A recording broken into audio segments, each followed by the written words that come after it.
சாஸ்தா நல்லெண்ணெய், தங்கமயில் ஜுவல்லரி, நாச்சியாஸ் மற்றும் ஆனந்தா அண்ட் ஆனந்தா சித்திரை திருவிழா 2026. Candid Charts.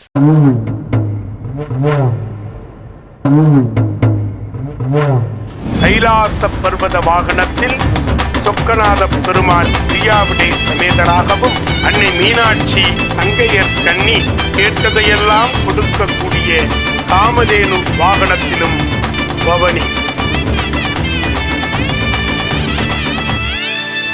வருகை இளவரசி, உங்கள் வருகையால் தஞ்சை கோட்டையை அழகாகிவிட்டது.